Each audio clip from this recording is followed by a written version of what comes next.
Hi guys, Jeb here, Earth and Turf.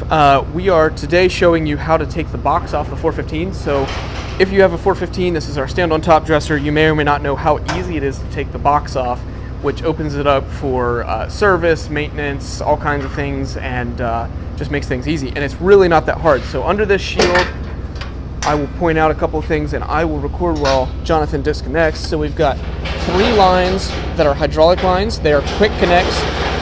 They would be for running the belt and everything, and then this is our electrical line that we will disconnect for the seat box. If you have both of those options, well, of course the top dresser isn't, but the seat box is, you disconnect those, and then the only other connection point is going to be up front here. There are 2 bolts, then you can slide it off with forks, forklifts, something along those lines. So I'll take it from here and let Jonathan do this. Go for it. All right, so seat box disconnected, that was easy. All of these are quick attach, which is a hidden feature of this unit. It makes it super easy to disconnect. Notice that he snuck everything out. That way we're clear and disconnected. Now the next thing that we need to do is get under the 415. Right there you have a bolt.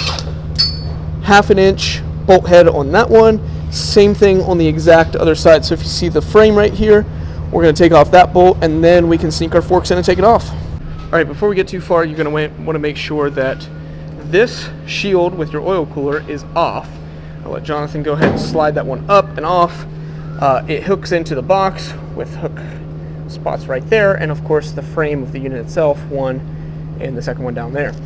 Same thing on the other side, that was already off because we did our hydraulic disconnection right here. Once those are off, there are little hooks right here in the back. If you can see where I'm pointing, try to get it to focus there. Those are little hooks that are mounted to the frame and they hook into the box.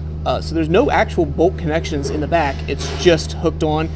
You want to make sure you slide it out, which would be this way, away from the machine, before you lift officially with the forks. Alright, so we've got a forklift here, and I'm going to give you the dimensions. These are set at about 36 inches, roughly, and he's going to go in and under. See what kind of a sight I can give you here.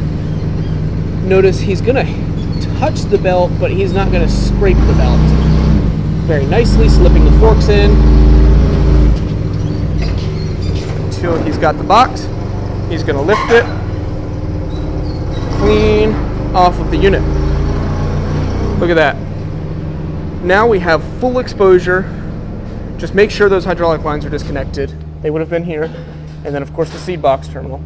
Once everything is disconnected, we have full exposure for the following: hydraulic oil filter, engine oil dipstick, engine oil fill, which is still going to end up going down through the top here, but still easy to see. All kinds of access to anything you'd want to work on, see, or clean underneath. And then on the other side, you have access to your engine oil filter right here. Obviously you can get to these things without taking the box off. However, it is so easy if you can take the box off and work on it. All right, so we just take a look under the box here. These are 48-inch forks. We recommend at least 48-inch forks. It would not hurt to strap the box to the forks just downward to make sure that it doesn't teeter-totter or anything.